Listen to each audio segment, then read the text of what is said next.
I will say good morning to all esteemed viewers across the globe. You're welcome to the program. Yeah, this is the channel where the opinions, the views of people matter. All right, of course, you know how we do it. I will discuss what's trending in the country. We're always here with our respondents, the likes of Oyeze, Kunle, Suma, Recent. Yeah, we're always here to dissect issues, important issues in the country. And we are here again to dig it out. Good morning to you, Oyeze. How are you doing? A great morning, a beautiful morning to you. Thank you. I wish everyone the same thing. Beautiful, great morning from here. God bless you. I want to use this opportunity. I hope that the palace himself is actually watching. It's not yet with us, but I believe shortly. He'll be here shortly. I want to celebrate him for the support he gave me yesterday. It was quite overwhelming for me. As 100,000. I never expected it anyway coming, but it came. I want to say a big thank you to King Harry himself. God bless you, sir. God bless you. I appreciate it. Your sea will never dry. You know, your sun will never go down. You will continue to shine from glory to glory. The Lord will continually keep you in prosperity in Jesus' name. All right. Thank you, King Harry. God bless you, sir. I say amen to that. Amen. All right, King Harry, thank you so much. That was a great love that he showed you yesterday. I'm telling you, I never believed it. I never saw it coming, you know. I was just overwhelmed. I'd appreciate. Many of the viewers that called me yesterday said the program was a very interesting one. Now, yesterday's program, very interesting. It was a heated one. It was, Mike, because we are trying to, keep the nation working, and we need to look at those areas that, of importance, and people should be able to, feast on and understand where we are coming from as citizen analysts, and what we represent here is purely how to move Nigeria forward. But why did the issue of sovereignty take over the program yesterday? Sovereignty. Actually, sovereignty, and that was why I say you should read.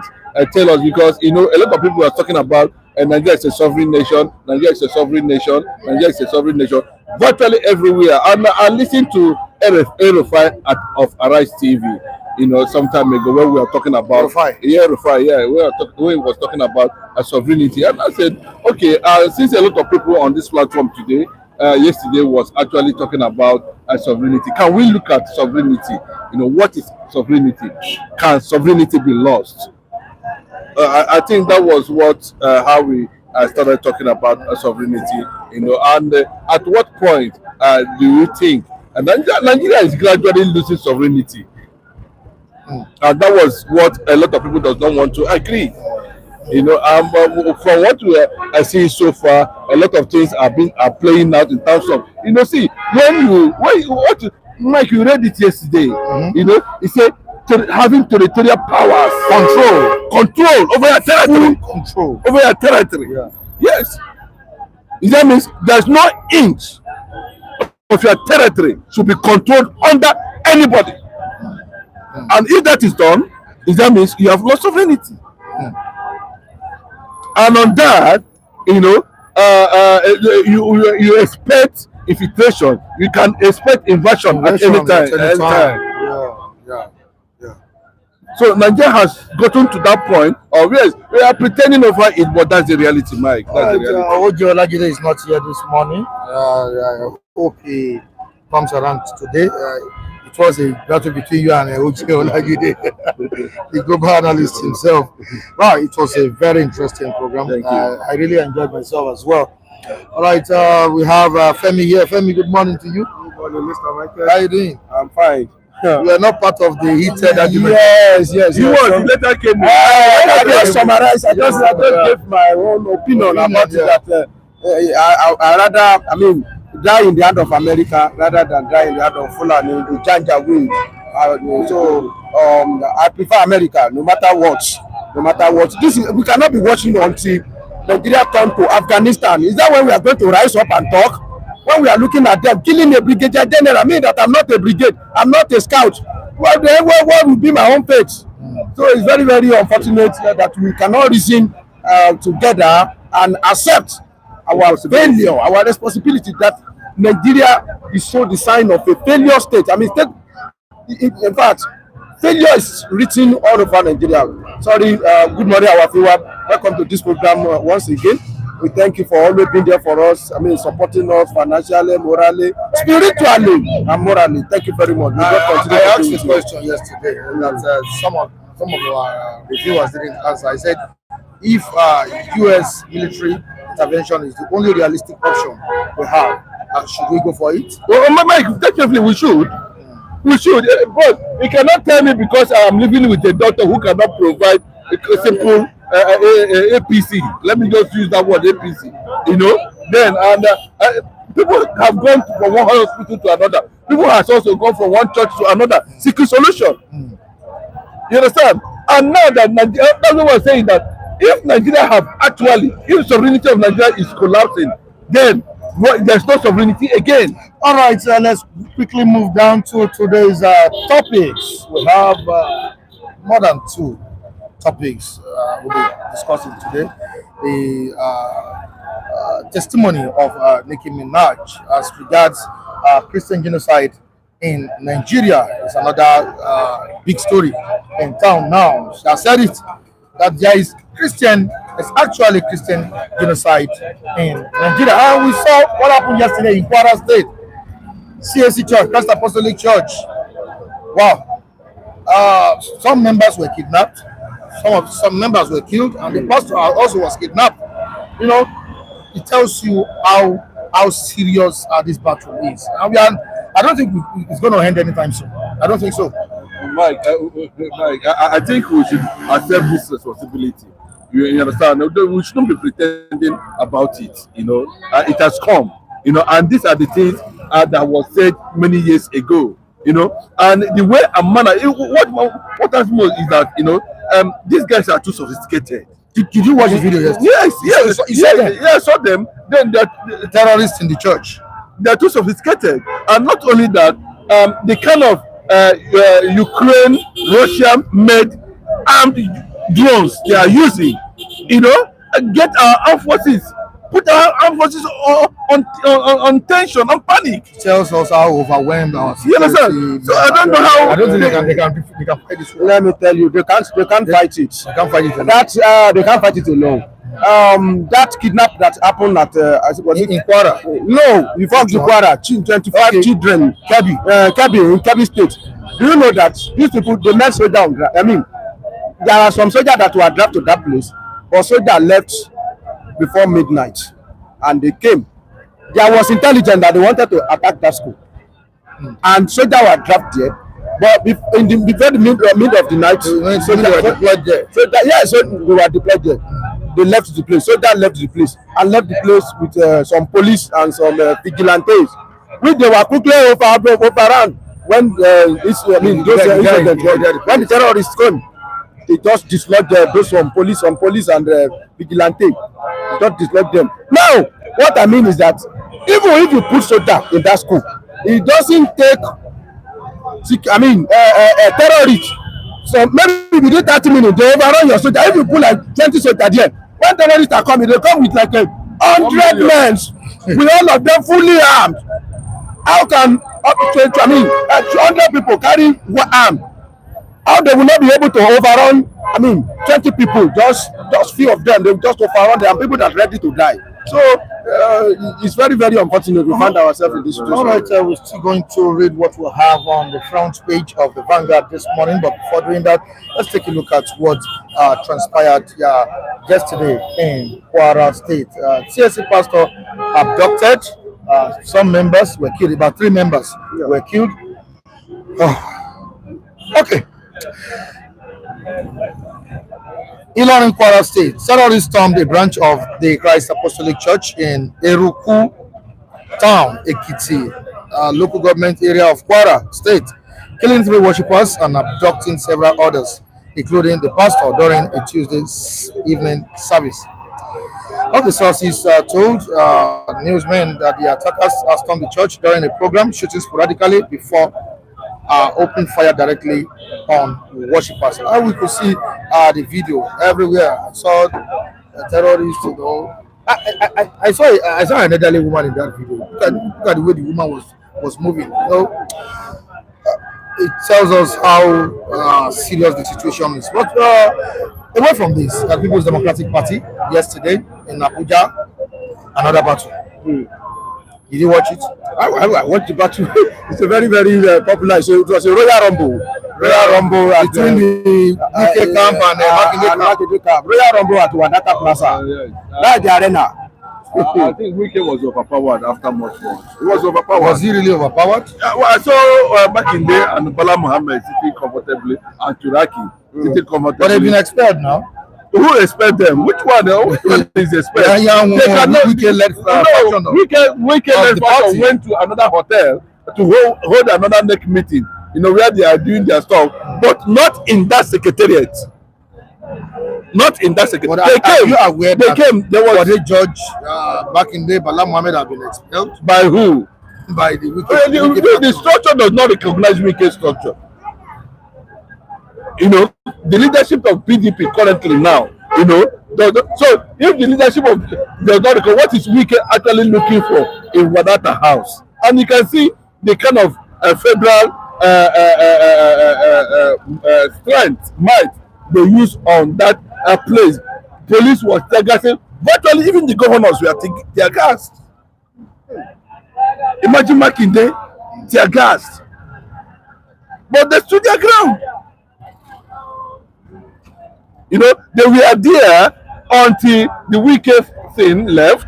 You know, before they now, and they have said it very clearly that they will not allow it to happen, and Wike faction can never take over Wadata House. As simple as that. And they succeeded in doing that yesterday. All right, President Bola Ahmed Tinubu has ordered his Vice President Shetima to go to Kebbi. Shetima heads to Kebbi. That's what we have on the front page of the Vanguard newspaper. Shetima heads to Kebbi as Tinubu vows rescue of kidnapped students. Are we sure that all the 25 students or children will come back alive? That's what we'll be looking at this morning. PDP leadership tussle on the front page of the Vanguard newspaper. Wike governors clash as police fire tear gas. Turaki Mohammed seek international help to save opposition. International help to save our democracy. To save which party? He was calling on Donald Trump to come and help Nigeria. Very, very shameless set of people. Bunch of idiots. That is what they are. Shameless people. When they are dollarizing the political party, do they call Donald Trump? Very shameless. All right, Afebe Bolola to NUC clamp down on illegal varsities. On page 9, Beavers ended voter impersonation, but network gaps persist, says the INEC chairman.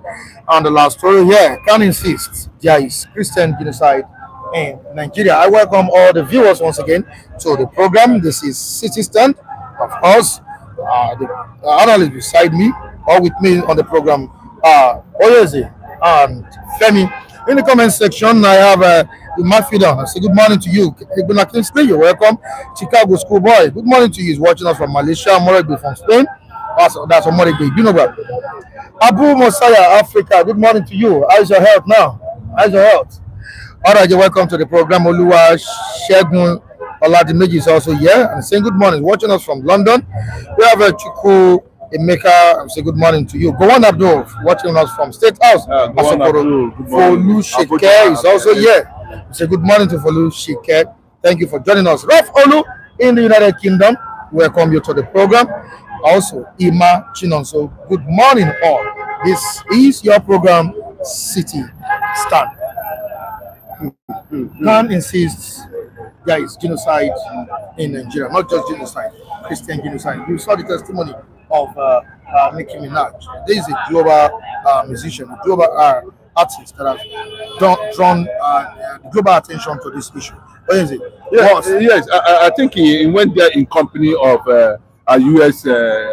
ambassador to the United Nations, Michael was, and after that speech, there was a clear understanding of what the Americans intend to do. The factor that they were able to bring one of the top American celebrities in this matter shows that there is credibility in the accusations or findings of a supposed ethnic cleansing, genocide, possibly Christian genocide in Nigeria.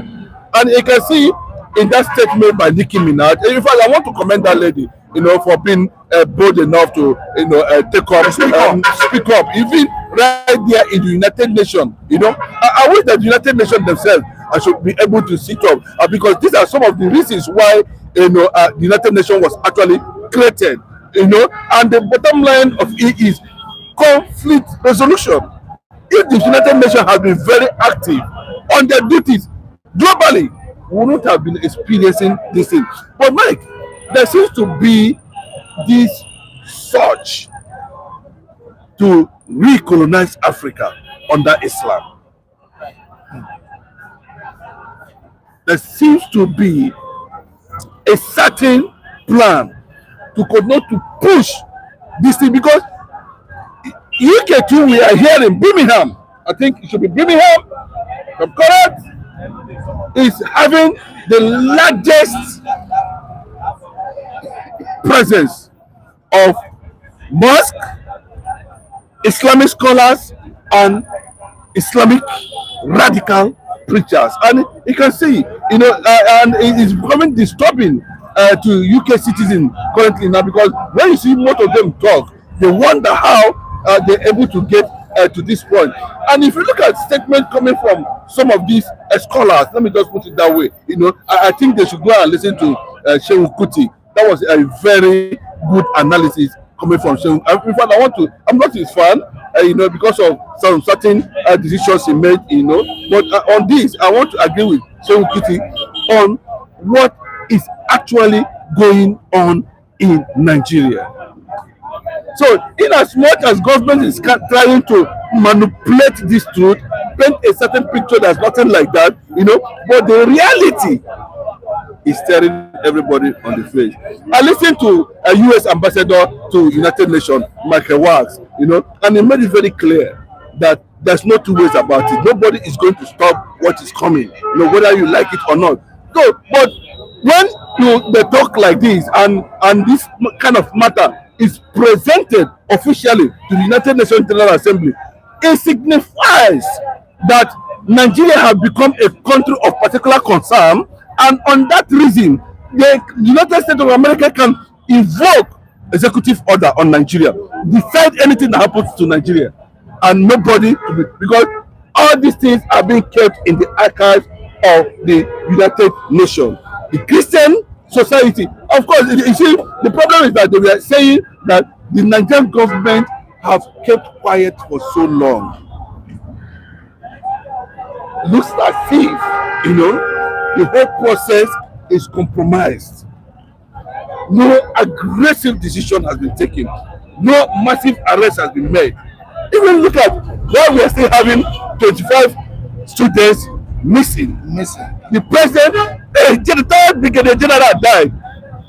The president have never addressed that situation up to now. So you are sent as vice president. Yes, there should be official statements From the president. Yes, we saw it on that Jonathan. There should be official statement. There should be official broadcast. Because you know what it means to have a brigadier general killed just like that by his convoy. It's not as if he's working alone. His convoy was attacked.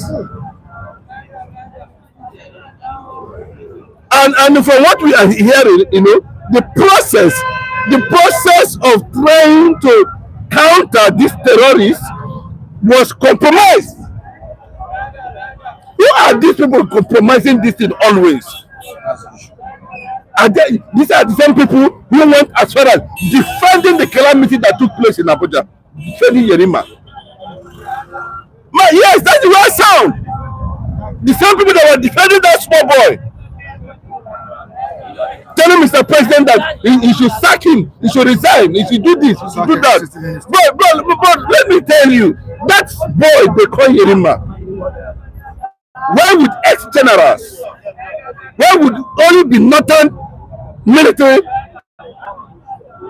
leaders that they are the one telling say nothing will happen to that boy, including the first minister saying what kind of duty that is more superior than that of the commander-in-chief.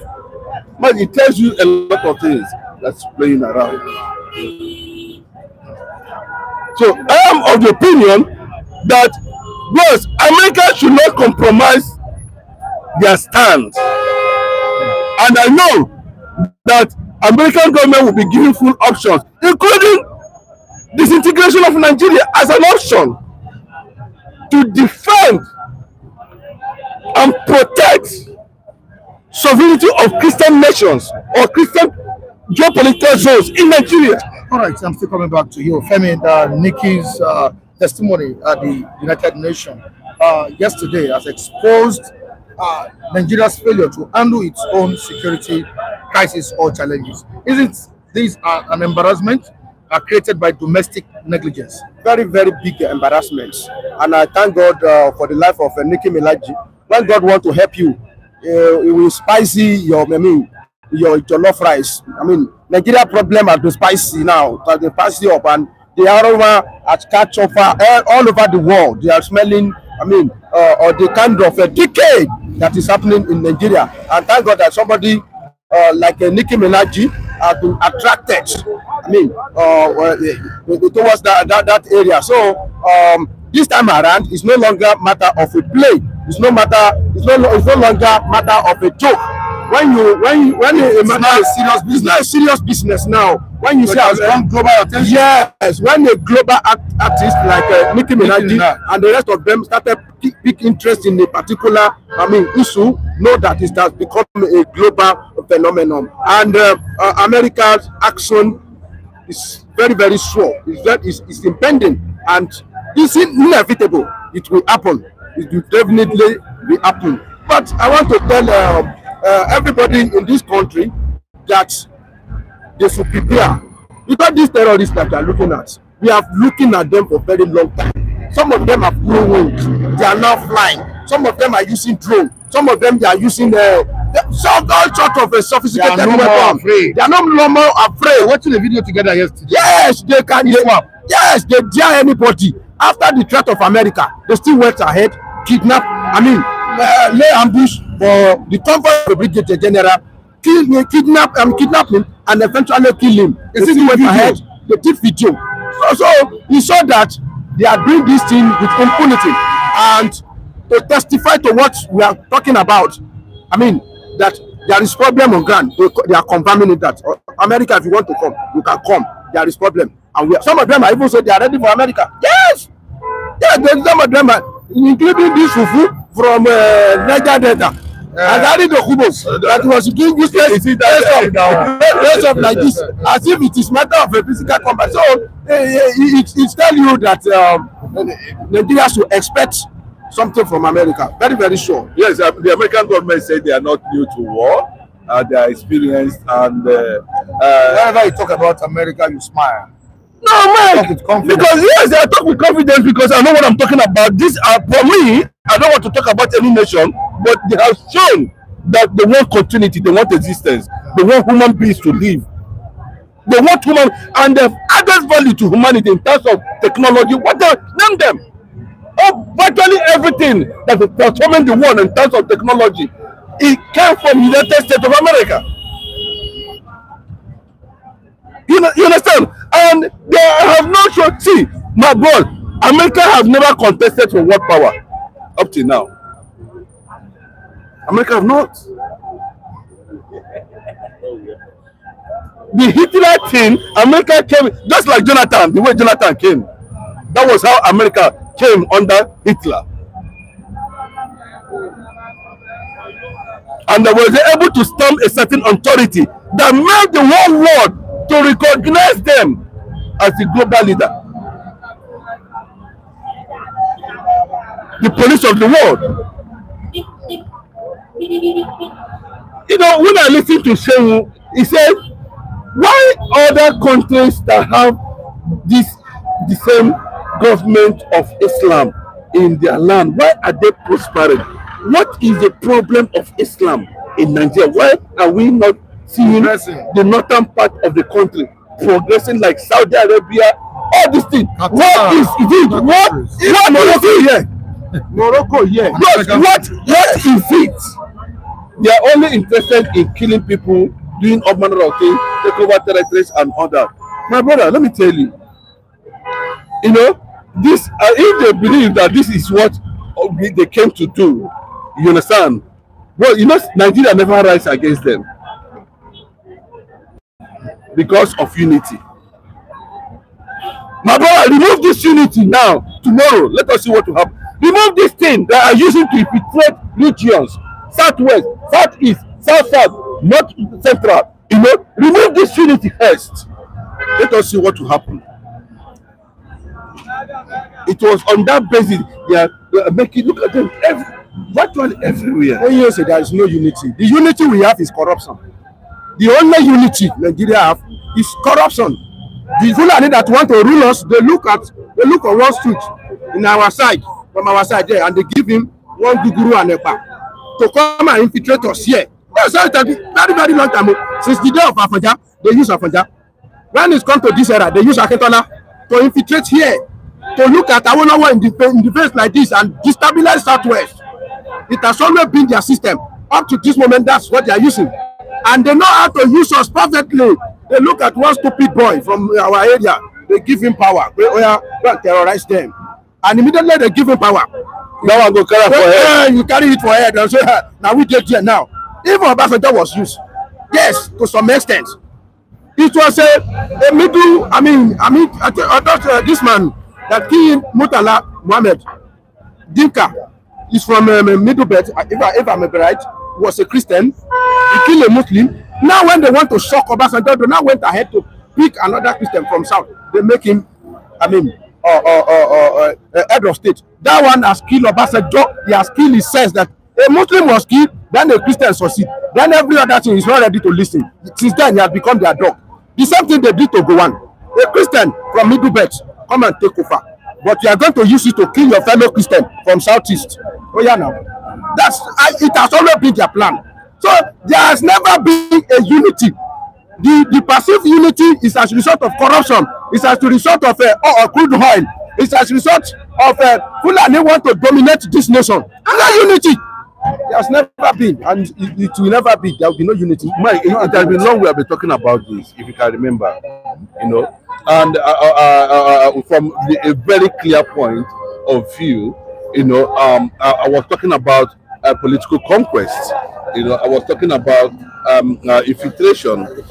Yes, you know, using political parties. You know, when they said PDP and APC are terrorist organizations, yes, but we might not understand actually what it means. It means, you know, for this particular, how many sects, Islamic sects are in Nigeria now? ISWAP, Lakrawa, Boko Haram, ISIS, they play Wulu. Yes, name them. They are all bandits. But they are all in Nigeria.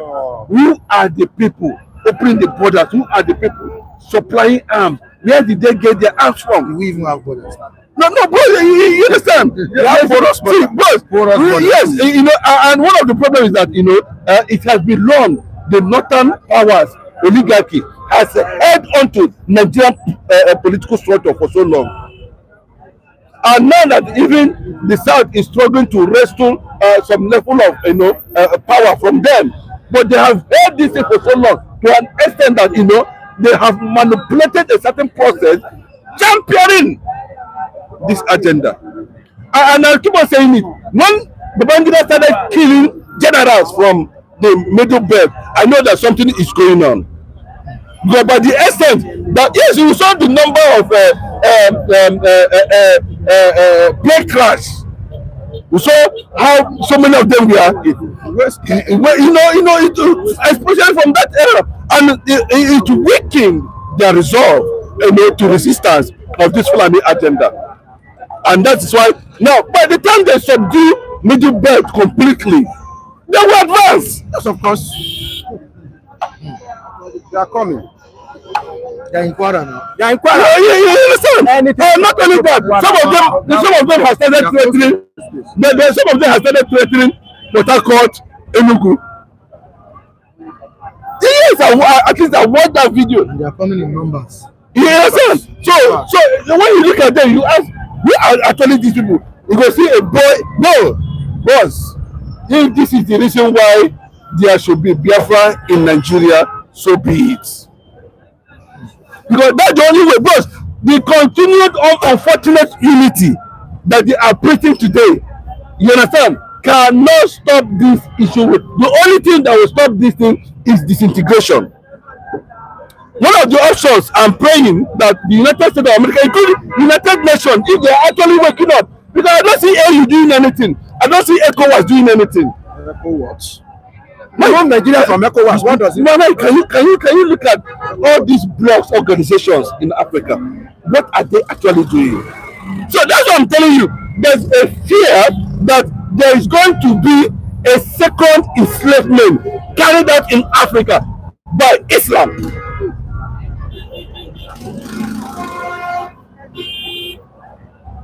We want to begin to calculate it from that angle. Then how are you going to handle the issue at this point in time? If you are not okay, Sahel nation now, ECOWAS should be banned, including all of them. Scrap,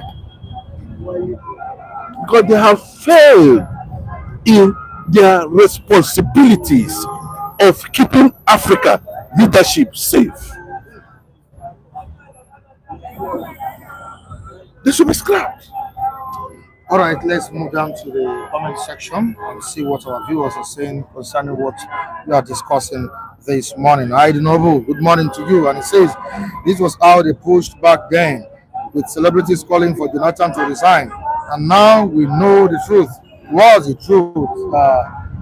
Aidi Noble talking about. Is it because Nicki Minaj testified that there is a Christian genocide in Nigeria? Is that what Tinubu is there is a Christian genocide in Nigeria? It's not created by Tinubu. It's just that unfortunately Tinubu couldn't solve the problem. No, I don't know if Tinubu saw what happened yesterday. Yes, now we don't the church. We don't say Christian persecution. Yes, we don't say it's Tinubu that created it, but Tinubu is part of the problem. He couldn't solve the problem, so nobody is accusing Tinubu of killing Christian now. But we are talking about the fact, the reality on ground. Christian in Nigeria, they are suffering, especially in the north. From that, let me tell you, if you are a Christian in that north, if you are a student there, you cannot be a course rep. A particular lady said from that angle, in the Adamawa, we have some Christian there. You cannot be a course rep if you are a student. In Bauchi, a particular local government headquarters was relocated because where the headquarters was cited, it was a Christian dominated area, and the local headquarters was relocated. Let me tell you, Christian, even Nigeria is splitted. Let me tell you, the minority Christian in the north, they are going to suffer. Yes, it's not a cause. Yes, no, see, Mike, what for me is saying they are going to suffer. It's still just simple. That's the truth. They don't need to pretend over this. We cannot continue to pretend over this unfortunate. I hate it, Mike. I've always been an advocate of disintegration, and I'm in it, and I know what I'm talking about. The Christian communities in the north can decide, and I'm telling you, can decide to exit if they cannot stand and defend themselves. If the Hausa cannot stand against the Fulanis in the north, which are the indigenous people in the north, they cannot stand. No Hausa governor, no Hausa emir, nothing. That's what telling nothing. Conquered to the goods by the Fulanis because of Islam. So, what is the threat of Christians in Southern Kaduna? What is the threat of Christians in Katsina, Sokoto? At this point, we are saying this. The only option is to create, because I told you that war between Nigeria and Biafra was a religious war based on jihadist tendencies. And it was, but look at Britain now. Mike, has Britain officially made any statement as a former colonial territory? They won't. Do you understand what I'm saying? They have officially made a statement either condemning or saying one or two things. They have not. About the crisis on ground. They have not. Until America steps in, they now want to form a coalition. They want to become an ally of what is happening. They come to the back door again and align with American policies on Nigeria currently now. It means any decision American government takes on Nigeria binds.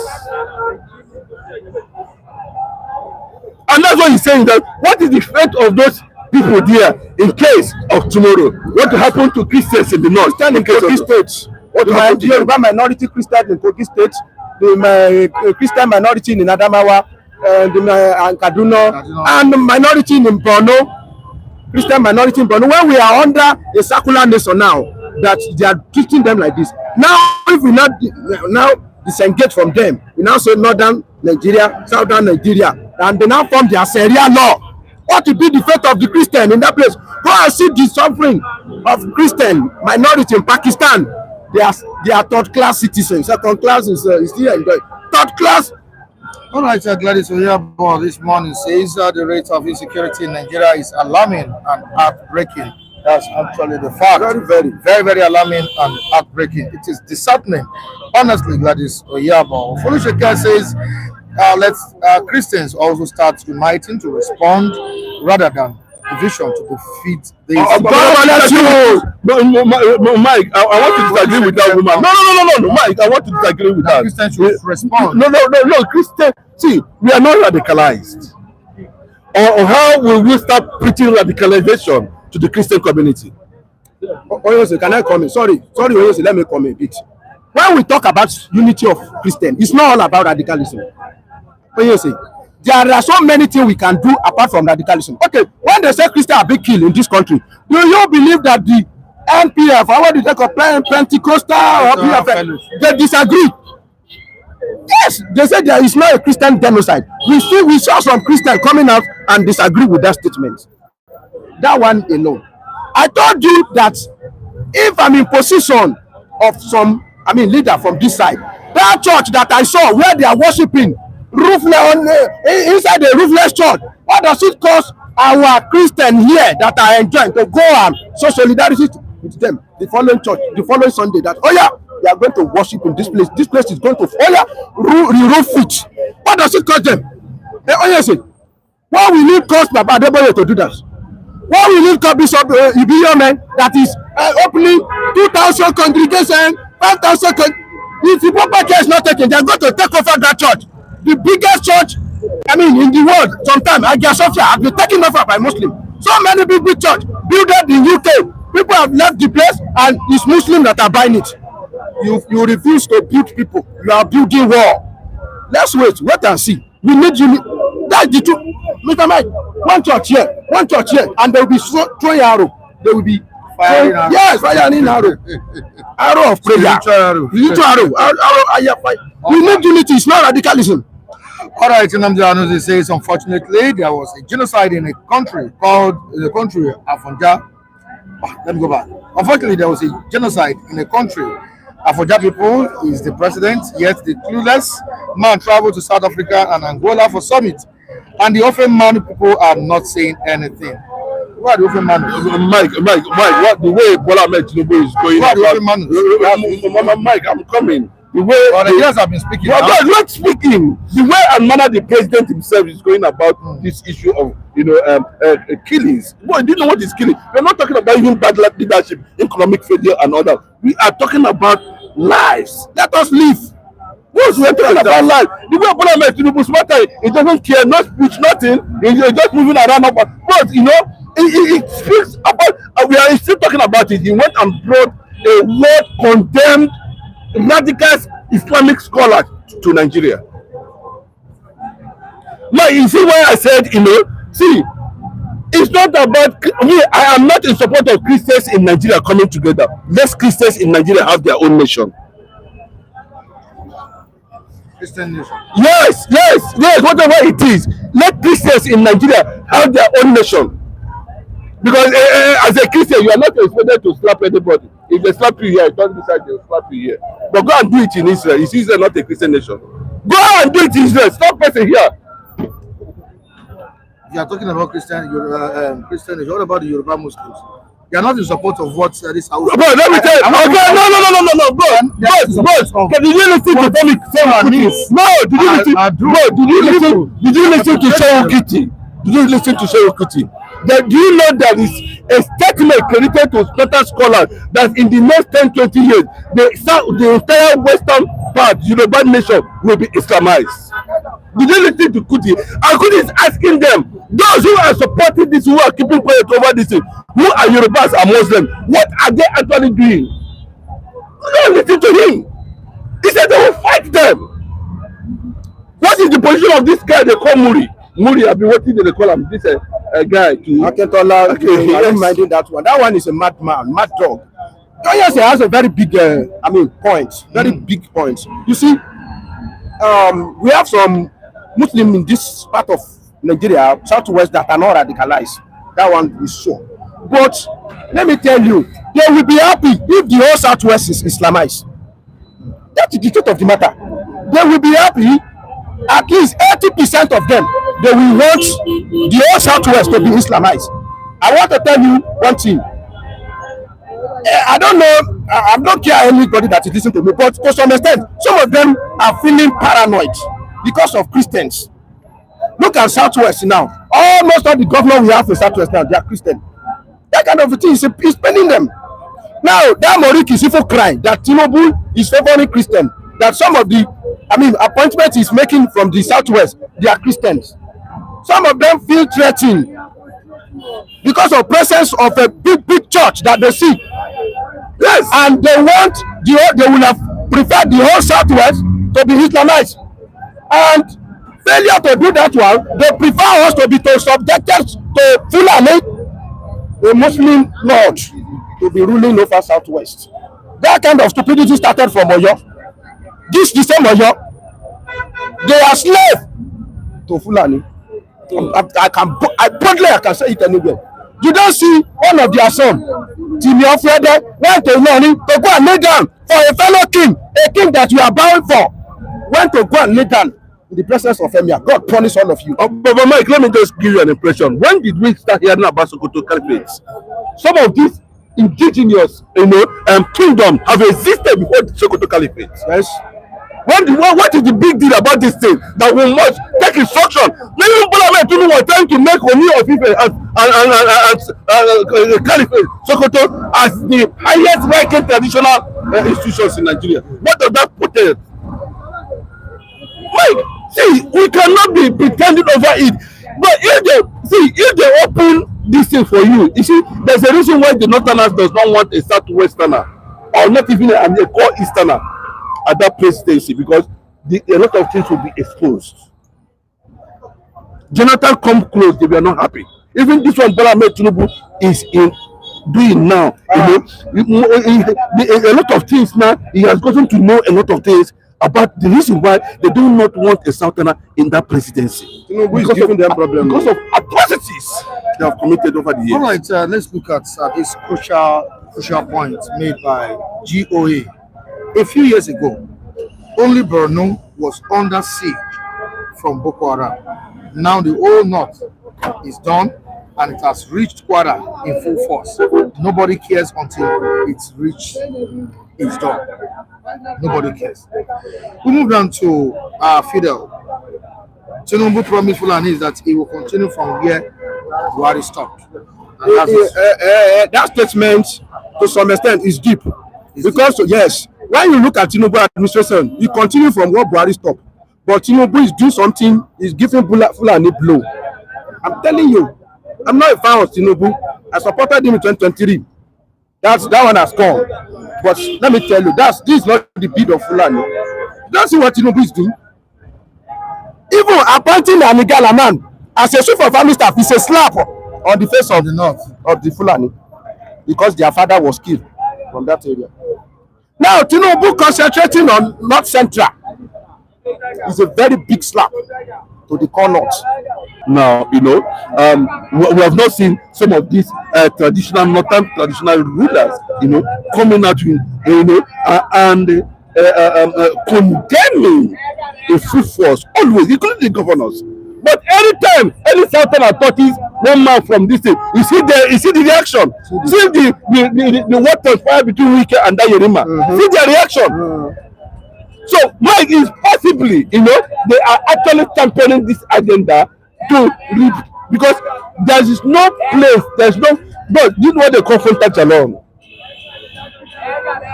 Do you know why they use that word to sing? Fanta Diallo. Do you know Fanta Diallo? Yeah, there's a song they say Fanta Diallo. You know what it means? I don't want to go there. If you look at it very well, the Fulanis have no ancestral place they can call their own. So there is a global understanding within the Arab world to make Nigeria by force their indigenous settlements. Mike, that's where the problem is. And what are they doing? Look at the kind of violence they are introducing. Look at the kind of conquest. All these things is to instill fear. And let me tell you, there's a way a nation falls. And these are one of the reasons why, all of you know, before you know, the entire Iran, that was a secular nation, become an Islamic nation. In 1979. In the entire, Turkey, that was a Christian nation, become. But we are not joking. This is a reality. Yes, can happen. By the time they start using these politicians as governors, planting them, my brother, that is the fear. What you are seeing there, all of them are moving to APC, all of them are moving to both. By the time they started planting them, that just one policy, damn, Sharia. And that's what Ted Cruz is saying. The American congressman is saying, can you ban Sharia in Nigeria? What is the reply? It's not all possible. of them flee. They say it's not possible. So if it's not possible, are you going to impose Sharia on? Oh, my brother, we can't continue. Let them go to their villages and communities and do that Sharia for themselves. Let other people go and practice. Those who believe in paganism, those who are traditional worshippers, let them go. But as long as, but are we in competition with America, Israel, and the rest of the world that has gone far in technology, that have gone to the space, some have gone to the moon, some are even preparing to go to the sun, and we cannot put another and get in our mouth. But no, can't continue. All right, away from that, let's quickly move down to PDP crisis. We saw what happened in Abuja yesterday. This indicates that PDP is closer to implosion than reconciliation. On Saturday, we saw the way the faction led by Makinde expelled the faction of Wike. Wike was expelled alongside Anyang and some other politicians. Yes. It's an expulsion season in the People's Democratic Party. Yesterday as well, the Wike-led faction expelled the likes of Sheyi Makinde, Bode George, and some other politicians. What do you have to say? Mike, let me tell you, Wike will be defeated. You see that Wike, he will be defeated. Because you cannot be in APC and be controlling PDP.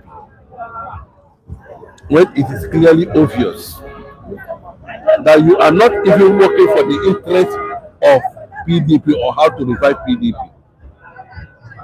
Now, they managed to record themselves out, do their stuff in Ibadan, and went to. Despite court order. No, the court order did not stop them. There was a counter court order. All those things are just normal thing. Yes, whatever it is, they go to jurisdiction where they have a certain influence, and they use one judge and another to make a pronouncement on issues like that. So it's okay. But if you look at the statement, that's where I started panicking about what it has Bola Tinubu actually repented. Because I listened to his message on Nigerian judiciary. I see, can Bola Tinubu actually, speak like this? Condemn what is going on in Nigerian judiciary. It's the same judiciary. Mike, but it's creating problem in PDP because of who they are aligning with politically. They are not independent. The Nigerian police are not even independent. Do you know what it means to tear gas a whole governor? Because of Wike, you tear gas a governor. Boss, that is. See, my brother, let me tell you, Brother Tinubu should just tell this Wike to go and sit down somewhere and leave his cabinet. But you see this struggle. It is going to bring a do or die affair, and at the end of the day, Wike will be subdued. Of course, this poses threats on the nation, the chaos that happened in Abuja yesterday. Now, Femi, who has the power to expel in that party? Is it the Wike faction or Seyi Makinde led faction? Well, Yoruba will say, check over to be you. What's it to my yoni? When I mean, a gun enter your body and it started bringing, pulse. It's about to be removed. So I think at this moment, PDP is at the junction of a solution at this moment, because the thing, what they have feared for a very long time is what is happening now, and it's about to be resolved. Yes, and we are about to know who is the owner of PDP. PDP does not belong to one person. But above it all, I salute the courage of Seyi Makinde. Yes, I salute him 100%. And the rest of them. I salute Jerry, all the tear gas, all the guns, and enter Wadata Plaza and sit down there. I like the courage. But I know that the end has not come. But I enjoyed all the fiasco. So it's necessary. So the plaza belongs to nobody. No, the plaza belongs to PDP. It belongs to yes. So if we can refuse to subject himself to the authority, then you will know where they are going. See, I told you that PDP is an expert in handling crisis. When the time comes, they will handle their own crisis. Wike should be careful. Wike, we know that he is the political, how will I put it, Omanile of Abuja now, of Bola Ahmed Tinubu. Omanile, political Omanile. All right, thank you so much. Thank you, Femi. All right. Good morning, sir. Welcome. Good morning, Mike. Good morning, our ever respected global audience. Good morning, Nigeria. Good morning to you. Good morning, Adekunle Michael. Good morning to all our viewers across the world. All right, still on the state of the nation, but before we move down to Christian genocide issue, especially the testimony of Nicki Minaj at the United Nations yesterday, let's quickly talk about the crisis that occurred yesterday. Gentle, you said it yesterday that you were expecting drama, and it eventually happened. Why did you say so? Of course, the reason is not far-fetched. We knew there was going to be drama at the secretariat, and what happened didn't fall of expectation anyway. There was serious drama, enough to behold yesterday, which is unfortunate for a major opposition party that one is expected for them to have gotten their hearts right and be ready for the next general election. But unfortunately, they are still battling leadership crisis and all of that. So it's unfortunate, Michael. Another expulsion came up yesterday. Makinde has been expelled, Bala Mohammed expelled, and some other politicians. What do you have to say about that?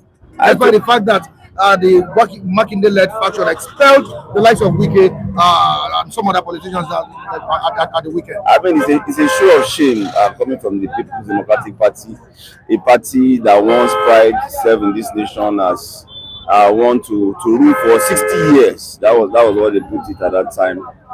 Before that 60 was converted to 16 and they were thrown out of power. But since then, they've not gotten their hearts right.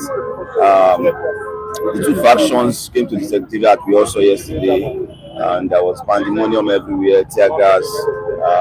Sitting governors have been tear gas in the name of party problems and all of that. So the drama is still unfolding. As it were, it's likely to be resolved legally. They are not likely to talk to themselves reasonably. So the court will help them to put their house in order. Vincent, how would you describe the drama that happened in Abuja yesterday? You see, expectedly, I did mention on this platform that we just seen Antoine in one. Then we should await at 2 in 2. I think that is what is being played out now. And also, what really transpired yesterday is also a kind of a buffer ground for all those filmmakers, kid makers to also tap from. Apart from that, what does that speak of our democracy? Because it's usually whereby the people, most of the actors in that saga, they will always come with the preachment of that they've always stood for democracy and with its ethos. But seeing that thing yesterday goes to show that I didn't really can you really ascribe ascribe to them as being Democrats in nature? They have not displayed it. Instead, it's a kind of a tussle. One party trying to outwit the other. Leadership tussle. Yes, leadership tussle. Then what does that also translate? It means that is this the kind of set of people that we want to vote for, Nigeria want to vote for? We want to put our collective mandate in their hand to run this nation. It's a sad commentary of a nation that is richly embedded with highly resourceful people but behaving like animals. And one thing that lesson to be learned there is that you see, before the now, PDP has always acclaimed themselves as an octopus of some sort. That they even at a point, it was even claimed that they will rule for 60 years. But unfortunately, it was cut short to 60 years. And all this why have they not built on the democratic setting before everything starts to go brouhaha? You understand? When you now look at everything, what does it really tell us? It tells us everything about Nigeria body politics, both party-wise, election-wise, everything is sickening. Nigeria need an urgent therapy now. The way we can see, an urgent therapy is needed for Nigeria to continue to run back, to find its footing and running, in pace with other egalitarian world. What really that show yesterday was, the fury was a kind of, I would tell me a fury at its best on both sides. Imagine a governor being tear gas. You will recall there was one campaign that happened during when Obasanjo was in power, during the time of APP campaign in Kano, which eventually led to the death of the former senior president. All right, thank you so much, viewers, for staying glued to the channel. Yeah. At this point in time, what would you say PDP is fighting for? Is it relevance or for its own life? For now, I've always mentioned it on this platform that they are in a morbid state. How they want to wriggle out of this state is what I don't know, because there are a lot of hurdles to be crossed, and if those hurdles, though I want to salute the courage of Makinde-led faction for having had that boost to even initiate a kind of a convention which was well attended by a larger populace of the party members. Attended? Yeah, it was well attended. The whole Ibadan was abroad with many states came. Forget about the governors that did not show up. It's only the members now. And when you look at everything, all this while, PK has been riding roughshod on the entire collective sensibility of the PDP members, and thinking that he talks as if that he is the one that birthed PDP that he came in and he took the entire party machinery in his own hand. Because when he heads as a River State governor, he's still trying to say that nothing happens in PDP without him. And that's a way an emperor thinks. He believes that he is an emperor in PDP. Nobody can contend with him, and he's acting that script. on a day-to-day basis. I want to just salute the courage of Bala Mohammed and Makinde for having stood their ground that look, as far as we are concerned, we are the authentic person on ground. But I know we are still going to see many more drama after what we witnessed yesterday. But with what we witnessed yesterday, can Nigerians, and I mean citizens, and Nigerians trust a party that cannot manage its own internal crisis to manage a country? Sadly enough, our electoral template is on a faulty premise. And I did mention earlier that we are loaded with a very good human resources in this country. But most of them, they fear the terrain. They don't want to even come out because the terrain is dreadful. They don't want to even test it because things are not in order. Things are not in order. The current measure of the platform or the template upon which political parties are formed is faulty. And nobody wants to identify with such a template so that he or she will not get his or her hand burnt. That is why you see people that are well versed in politics, they tend to recede from coming out because they have not seen what we even call them to participate in our electoral process. That is why you see that on the part of Nigerians, Nigeria too, you can see the party. Most of the voting exercise that were conducted in the past. How many people even come out when to say, okay, they want to exercise their rights? You begin to wonder, why is it that they are not coming out? Because they are not excited. Some will even tell you to your face that after when I will vote, my vote doesn't count. That shows the nature of the kind of our election in this country. And it's a very sad commentary relation. All right, gentlemen, Mike, we all know that we are heading towards the 2027 election, and with what happened yesterday, do you think Nigerians can trust PDP? Unfortunately, what happened yesterday doesn't show that the opposition are really serious in coming back to power, as it were. All the major opposition, unfortunately, are down. And it's not surprising to me because I understand the man in the saddle will do anything to keep the opposition at bay, and that's exactly what is going on. It is never a coincidence that we are having major crisis rocking major opposition parties in Nigeria, from Labour to PDP and even the ADC that was trying to come on board. So as we said, managing internal crisis is even a problem, let alone the managing the nation at large. And it's not peculiar to the fact that these guys are in opposition today. I can confidently tell you that the seeming stability that we are even seeing in APC today is because they are in the power. That was how it was even when PDP was in the saddle. You will see some level of stability because we have the bread and the knife now. We are the one cutting this cake for people. So everybody wants to behave normal when they are in power. So you see some level of stability, and that's what APC is currently enjoying. Not because there are no issues with them, but you can't really branch out per se because especially in a situation where we don't do politics of ideology that's about what I can grab. So if I confront the system now, I can lose out of power and all of that. And don't forget, power is like oxygen for an average politician around here. The moment they are no longer in power, it's like they want to die. So that is the kind of stability we are seeing.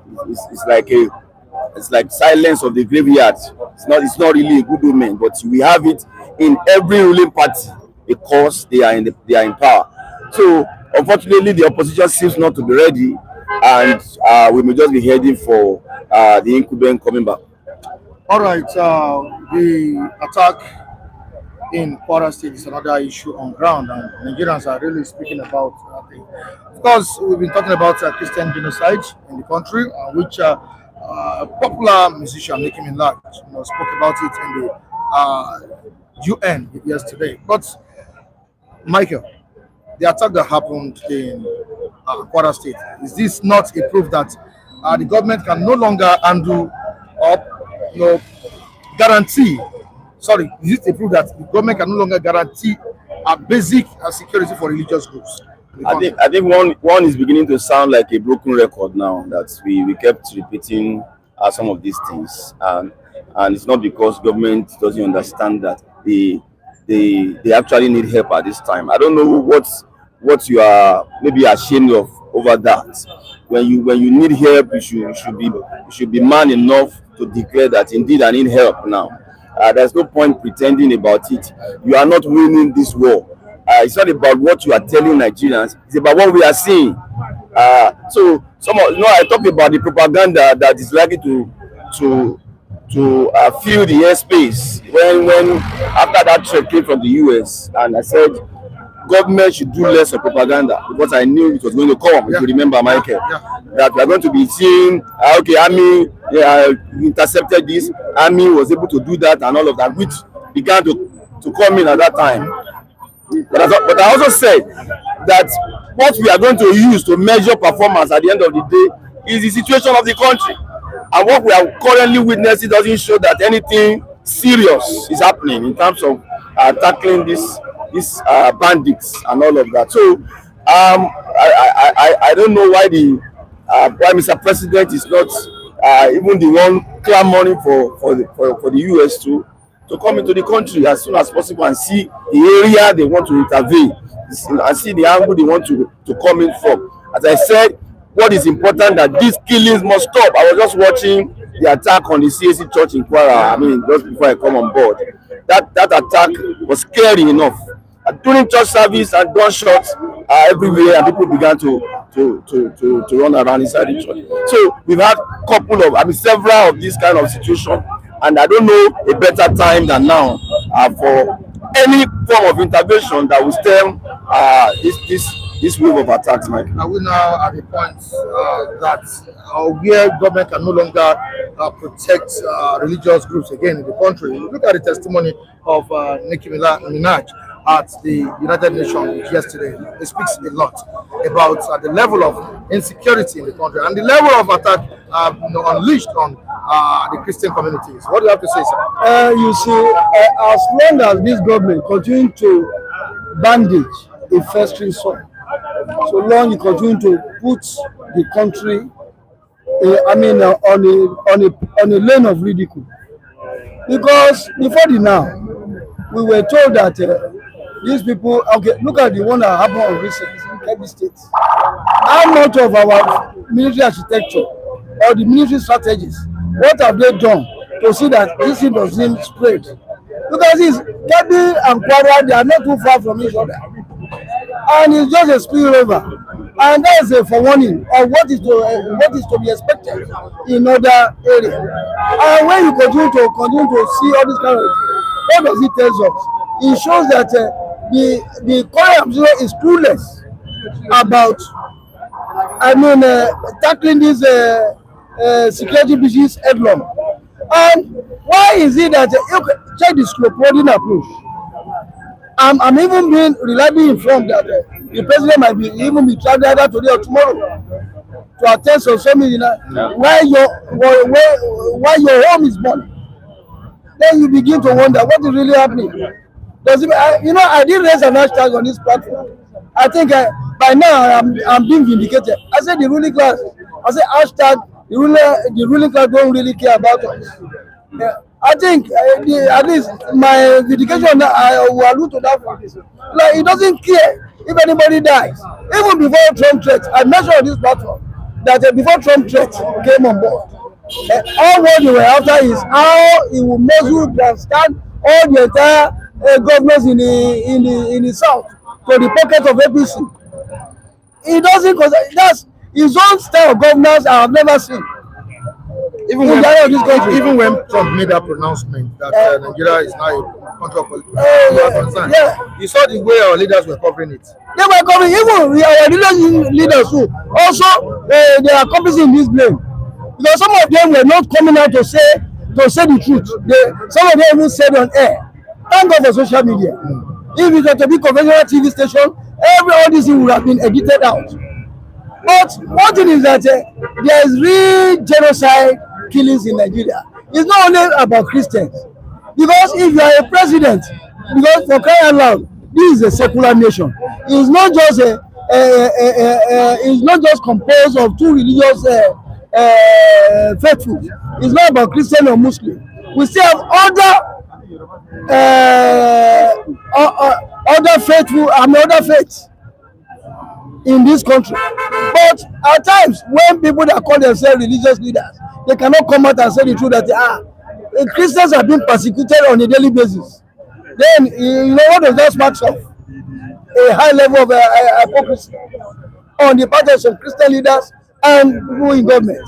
The political class, they have already perfected an act of trying to even infiltrate every segment of this country.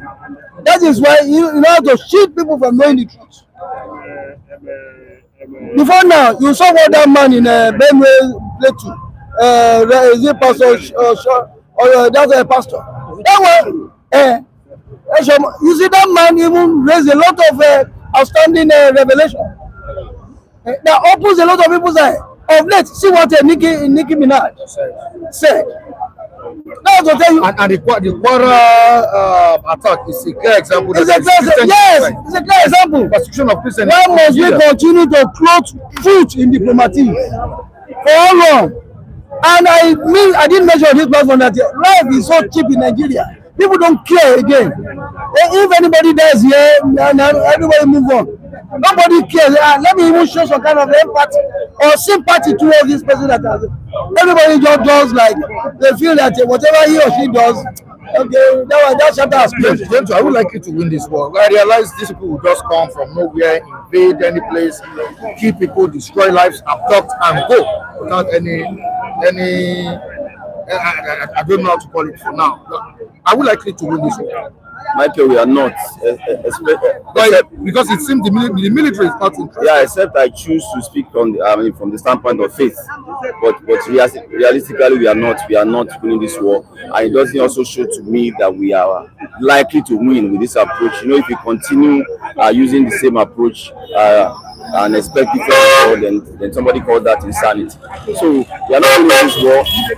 We are not changing the approach, unfortunately.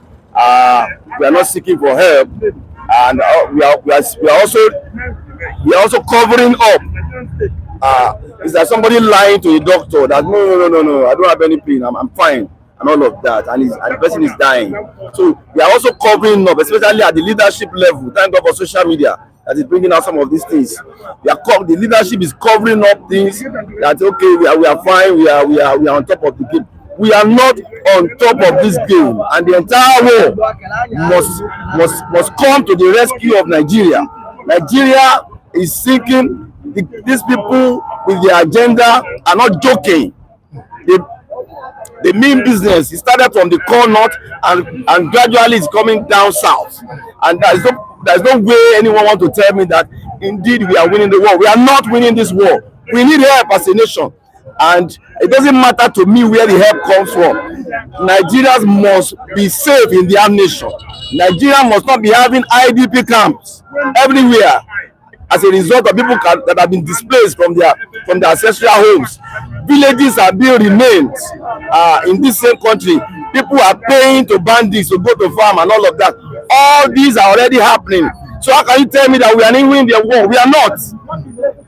All right, Muki Great says we will win by God's grace. Says we will win. Amen. Today, Chima says, Mr. Vincent, you are looking too far. Even the Kule that is standing at your back there oppose Trump's move. When a man is living in denial, that man is a gunner. All right, we move down to South Africa. Please name a single country America supported during the terrorist crisis. We move down to Doja Chima again. A whole general escaped the bandits and called for a backup from his colleagues, only for the same colleagues to leak out his hideout inside the bush to the same bandits. This is pathetic, says Udeze Chima. On to the next one. Gbenga George says it's naive. Nigerians say we will win when they have already handed their life to Fulanis. Exactly. You see, at times when we continue to hope for something that you know that cannot be gotten, and it shows that there's an absence of any kind of rational thinking and ways to curb all these excesses of these bandits. I'm afraid if we continue to go on this route, Nigeria is a goner. Thank you so much, Vincent. Gentle. I really appreciate it. Only good morning. Yeah, good How you morning, doing? Mike. Good to be here. Thank God for life, and thank God for the viewers that have been there for us. God bless you all. God bless Lady Tina. God bless you all of you.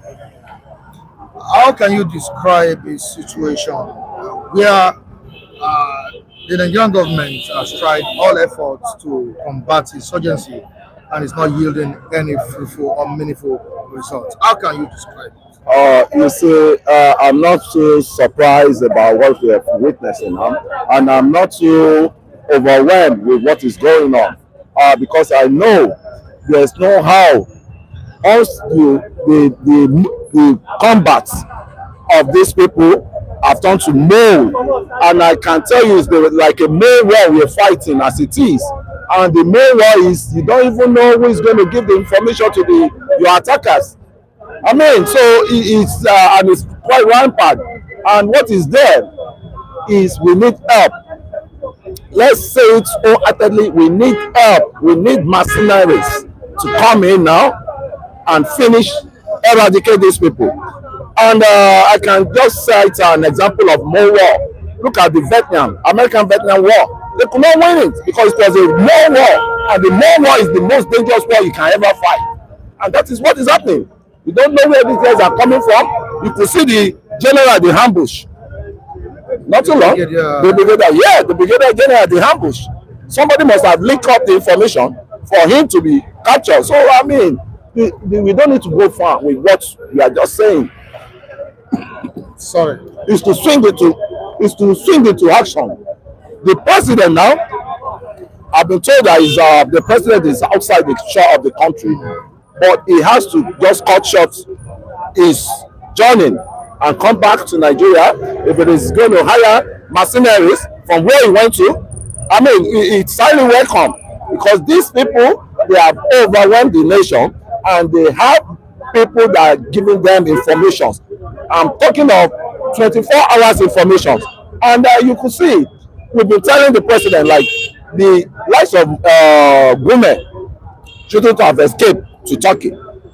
Lots of women will have been arrested and handed over to NSA, that's National Security Advisor, because he is part of this problem we are having.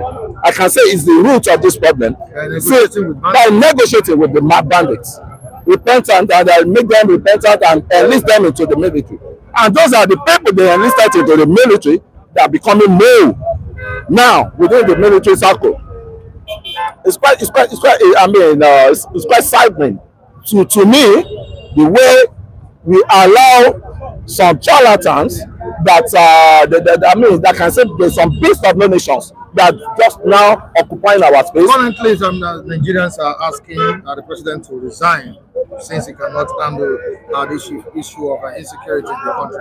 Should that be the best solution to what is currently affecting the nation? I think the people that are asking for that, I think that maybe they're tired of all these killings. I'm tired of the killings, likewise.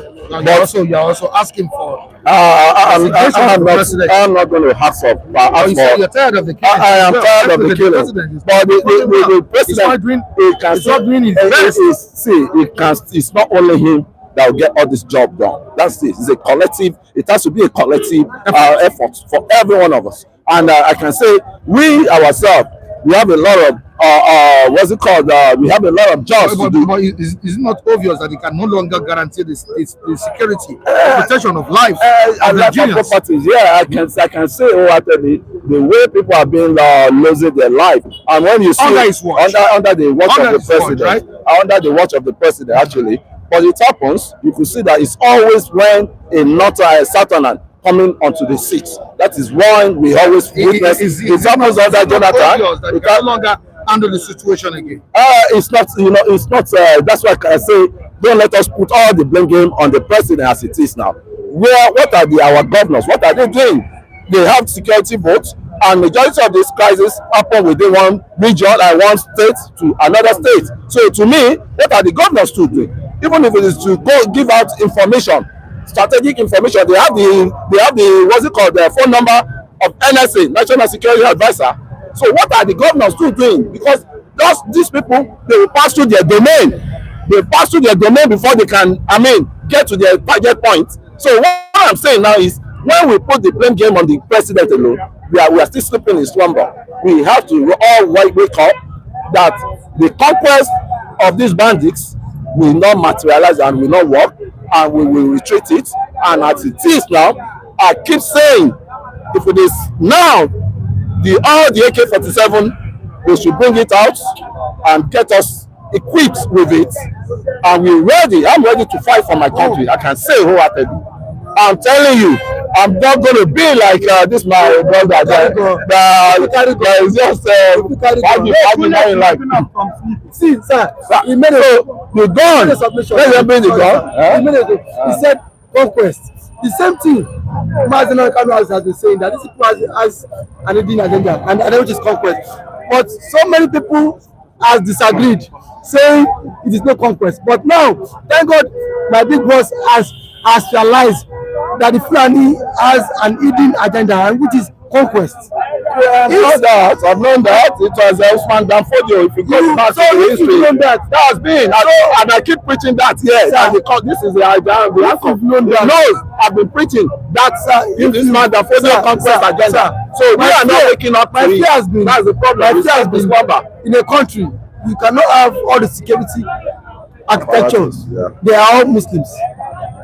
It is not done. And I'm not against the other faith, but in a country which has a secular religion, no security architecture should have Muslim, NSA Muslim, chief of this one Muslim, that person Muslim. At least let there be a mix. It should be mixed. I am not against any religion, but for transparency, for equity's sake, Mr. Michael Adekune Tinubu himself knows the genesis of this problem. The president will not tell me that he is an alien. Sorry, he is naive to the problems of Nigeria.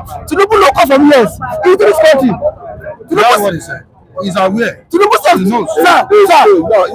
I'm not disputing that he did not know. All of our successive government, president knows all these problems we know. The problem is always awaiting them. The problem is always awaiting them. So why was the president saying, Egbe Kiniwa, bring this in, 9 ton. So we don't do anything now. Is it not being productive? Is it not being productive? Is it not being productive? Give it to the president. We are saying, no country can somebody is preparing. No country, sir, you are an elder statesman. 50 years and above, you better statement in this country. Elder statement. Yes, you better statement now. So who are you? You are elders. You are elders. You have nothing. Because sir, if a country has no security, can there be production? No. It's so hard. Can I not tell you? There's nothing to say. This insecurity you are saying, it starts from your village. It starts from my village. Which village? When last did your governor come out that we've taken note of from strangers? Mr. Michael, when last you go home? I'm not telling you how you can protect yourself. Sir, hello sir. Amotekun today. Today now. How effective is Amotekun? How effective? Yes. The states that they are. Why Amotekun can't prevent that killing for Kwara State yesterday for that church? There's no Amotekun there. The governor. Kwara is different. Kwara is not central. Wait, sir. Hello, sir. I am saying, sir. Wait, sir. Wait. Even if the Kwara State government is not by Kwara State has a security architecture on their own. Aside from the police. What's the So why you not having vigilante? Hey, look at vigilante. Why you not moving? Mr. Allow him to make. Wait, sir. I am saying that. Fine, I see. I forgot. Wait. Fine. Wait, sir. Kwara State does not have Amotekun. But now, I am saying that no local vigilante can battle these people. Mr. Mike, if the police, DSS, army cannot fight combat insecurity, now Amotekun,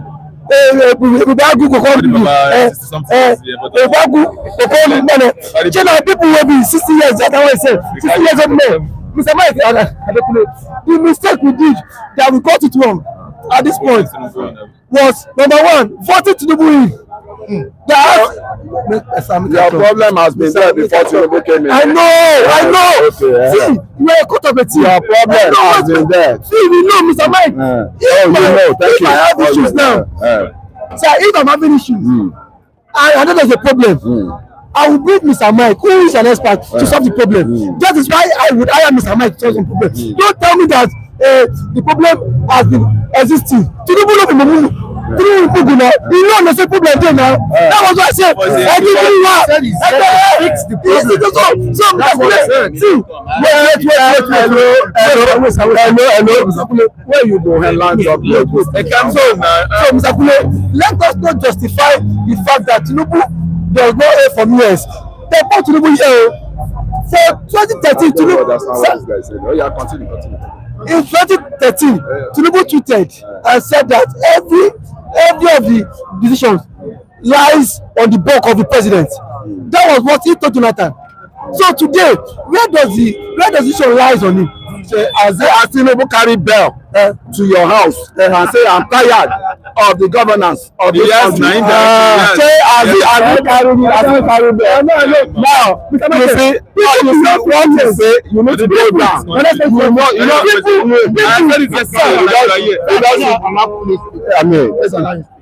My brother, the problem, they say my people perish because they lack wisdom. One thing is, when there's crisis like this, right?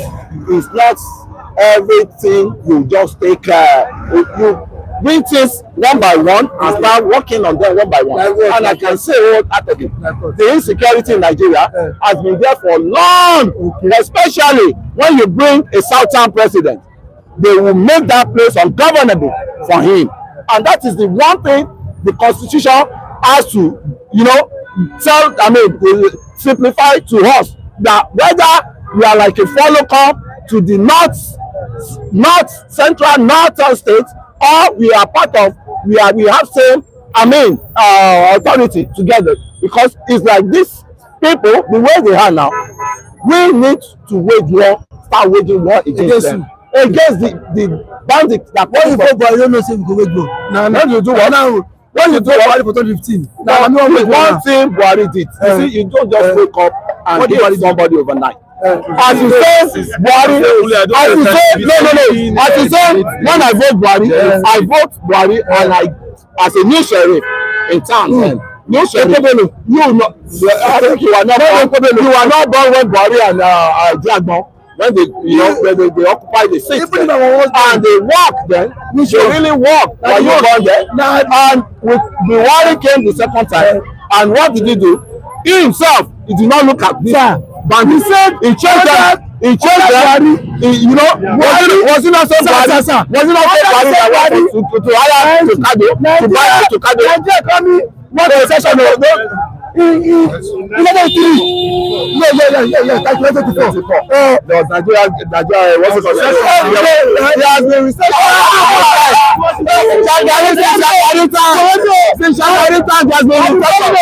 Operation Feed the Nation. Operation There has been recession twice. And then those twice, 2 times were under Buhari. Were you born there? Why was there? I'm not reading the inside. We witness it. There was a study measure. So what are you not saying? Now, there has been recession in Nigeria. Not Buhari. IMF. What you don't know, don't say what you don't know. Why you born there? IMF. Why you born there? Don't say what you don't know. Which one do I say? History there now. History. Oh, that history. We are saying we witness it. We face it. Sir. Mr. Michael, I think you should be born there. This man was everybody was born. Was there recession in 1984? Yes, there was recession. What you going to talk now? There was recession prior to 1984. Before they ousted under which government?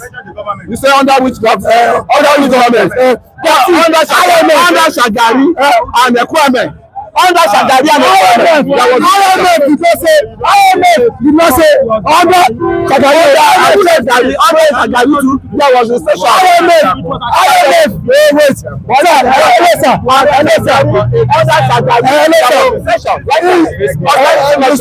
Austerity election in 2015. Austerity Nigeria economy into